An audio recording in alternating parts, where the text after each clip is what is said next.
Yeah, welcome everybody to another episode of Bones and Stones. Today we have Natasha Higgitt joining us from Cape Town. I have to just say something before I carry on because I don't know if you've been seeing on social media all of these WhatsApp videos that have been going around with this crazy weather that's been going on in Cape Town. So I must say that Cape Town at this time of year, for some reason, provides us Varleys in Joburg with a lot of meteorological wonder. In terms of pictures of the sea going crazy, and then throw in the fact that the foam of the sea looked like snow as well, and everybody was going absolutely crazy. So yeah, so I don't know if the weather has been that bad, and if those are just old videos, or if that is actually truthful. Either way, looks pretty hectic, but hope you guys have been keeping warm and dry nonetheless. Seems like you've been getting a lot of rain. Anyways, but yeah, so we thought today we'd bring Natasha Higgitt on. Natasha works at the South African Heritage Resource Agency down in Cape Town, and specifically within the Archaeology, Paleontology and Meteorites unit. Is that correct, as a heritage officer? Yes, that's correct. Perfect. Okay, great. So obviously, thanks very much for your time today, Natasha. Really excited to have a chat with you today. And we thought we'd maybe, obviously touch on a couple of issues. We've been chatting for the last few minutes. And maybe we could start off with how you got involved in archaeology, and then we can maybe look at your progression into heritage management. Thanks, guys, and thanks for inviting me to be part of your channel. I actually started off wanting to be a paleontologist after watching Jurassic Park when I was like 9 or 10 years old. But then I think must have been about 13. It was beginning of high school when I watched National Geographic Ancient Egypt special, and I thought that people would be more interesting than dinosaurs. So yeah, so it's been a love affair since I was 13, and that's where it all started. Okay, and in terms of where you did your studies, did you study through WITS, or were you at UCT as well, or?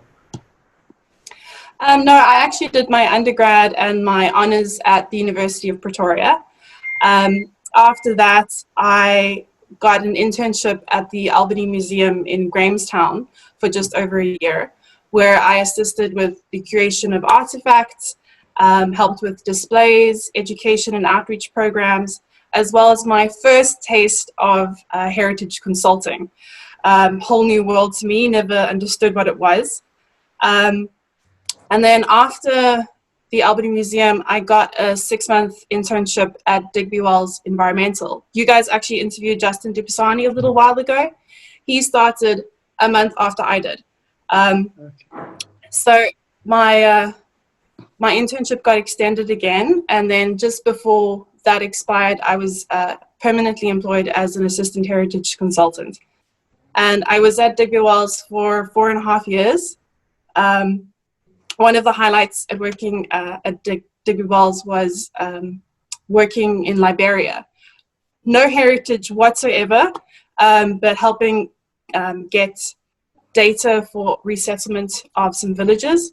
And it was very interesting working there. And then also, as Justin also mentioned, working with other specialists at Digby Wells and understanding how heritage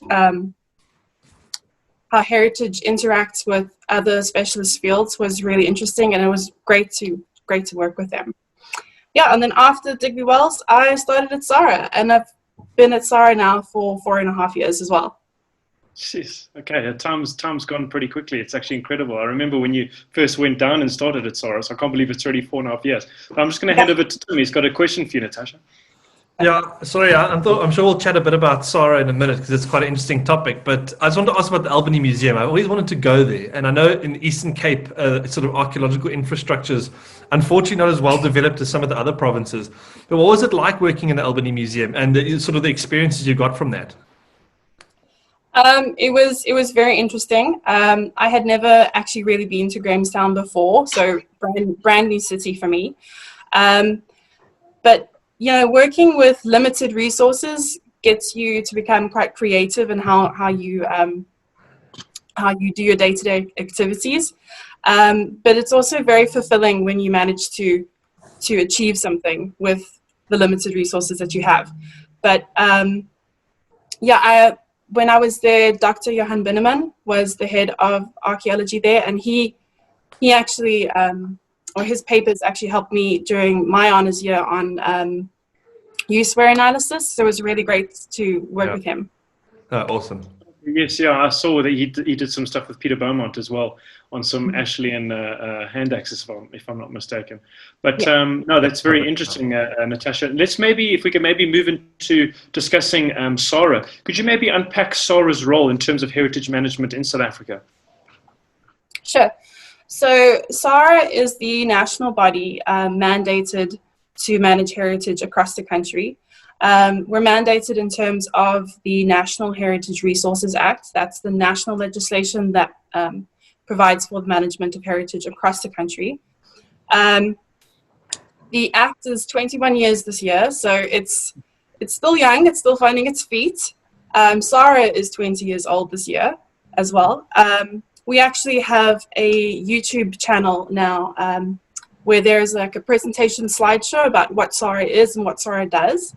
I know we have another video coming up where managers and executives and our council have been interviewed as well. So people are more than welcome. I'll give you guys the link to that channel. You can watch and just see, what we're all about, because not a lot of people know what we do. And it's a big job. It's a big country. There's very few of us, but we do the best that we can.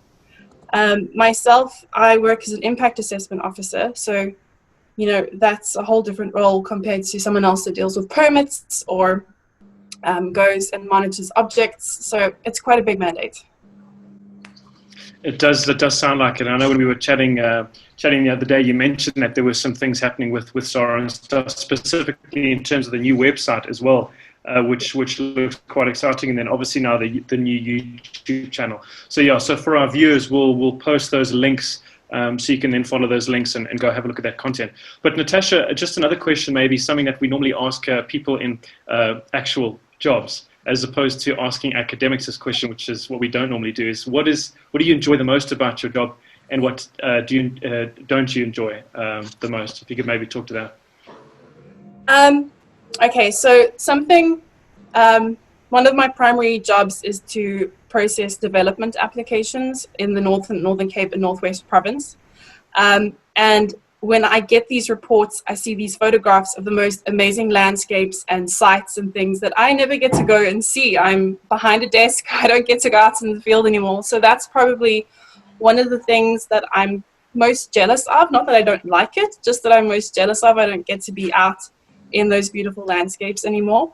But probably my favorite part of my job is something that does get me out into the landscapes at the moment, is working with Sam Parks. And I monitor annually Mapungubwe National Heritage Site once a year. And I help Sam Parks with their heritage program. So it's really great to get out to the parks to, reinvigorate heritage as part of the visitor experience, as well as part of the conservation efforts there on a day-to-day basis. So that's really great. Okay, no, that's exciting. I think all of us would agree that we also, even ourselves, we don't get into the field enough, Tim and I. So yeah, it's just, and obviously it's been even worse now with this whole lockdown situation. So just one of those things. But I'm just going to hand over to Tim. He's got a question for you. I've got two questions. So the first one is probably easier than the second one. The first one, just most archaeologists, correct me if I'm wrong here, but when it comes to SAHRA, most of our dealings, I'm guessing, are in terms of permits, obtaining permits for excavations, and then handing in heritage impact assessments or archaeological impact assessments and so on. So are those, if you could you talk a bit about the importance of both of those, or the roles of both of those in terms of SAHRA, just to make, especially young archaeologists aware of what these things are. Why is it important to have a permit, for example? And the second question is a bit more detailed. Maybe I'll ask it afterwards, actually, then we can talk about it, yeah. Sure. So permits applications are not only necessary in terms of our legislation, it also helps us understand what research is happening across the country.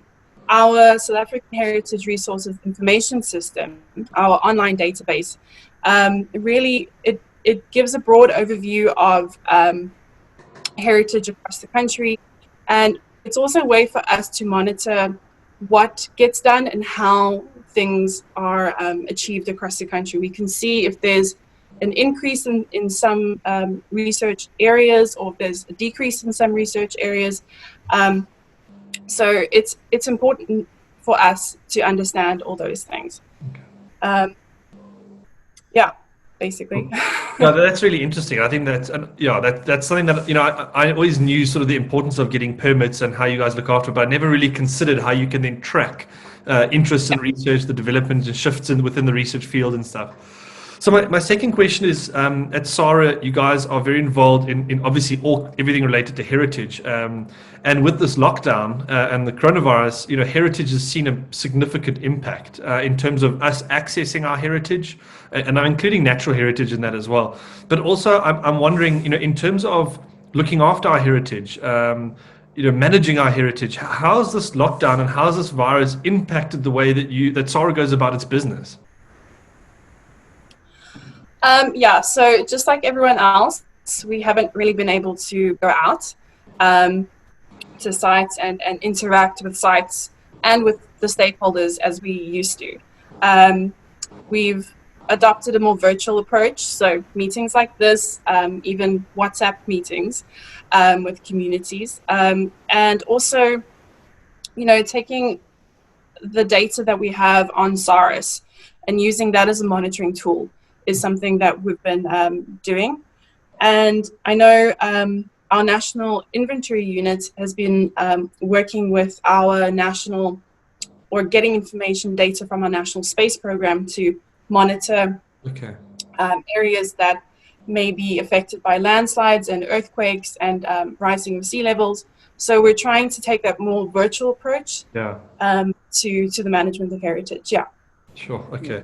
Yeah, I've done a bit of reading on globally, like heritage and in times of crisis, not necessarily just like a pandemic virus like this one, but even when there's conflict and warfare and so on. And we can think of examples from Syria and stuff, and the challenges that heritage managers and heritage practitioners face in looking after their heritage.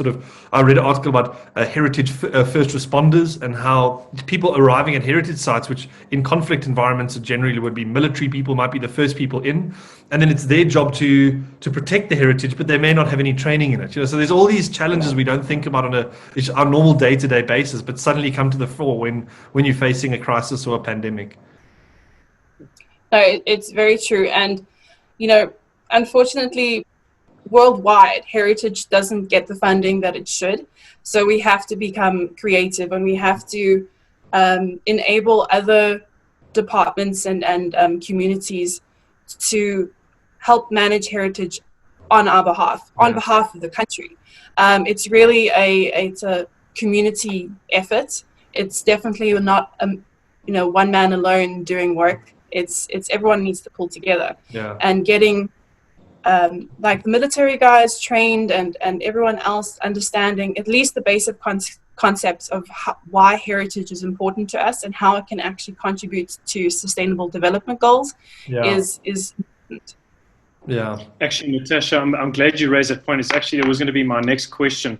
Is in a couple of the previous talks that we've had, we've touched on legislation, a number of times, and in one of our recent interviews, we also spoke about some heritage sites at risk from development as well. So it's what is kind of SAHRA's role in dealing with heritage sites that are at risk of being, let's say, destroyed, for example, but then weighing that against the benefits, the economic benefits. But I suppose, the whole point of SAHRA really is to create an environment within which the heritage sector can be functional, because a functional sector will create opportunities for economic development anyway.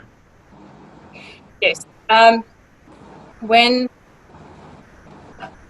We're still a developing country, so we always have to take into account development needs of communities, but it cannot be in a way that heritage gets destroyed. If heritage is actually contributing to economic activities for a community, it should be managed in a way that it can continue to be a sustainable income source. And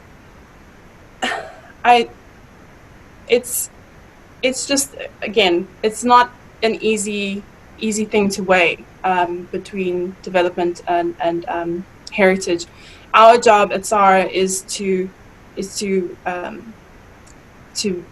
provide the policy and the framework in which everyone else can operate within, and just make sure that everyone, keeps heritage in the back of their minds, and make sure that it can be preserved for future generations. Absolutely, yeah. And Tim was touching on that as well. It's not just archaeological heritage per se. There's other aspects of heritage, such as natural heritage as well. And during a time like this where we don't have access to it, that's when you really start to realize, that you're missing out on that kind of aspect. Anyways, but Natasha, I think we'll end it there. Sorry, I know we posed some slightly difficult questions there, but we really enjoyed your time today. So thank you so much for joining us and stuff. And also, I'd like to thank your employers as well for giving us permission, to sit down and chat with you today. I really appreciate that.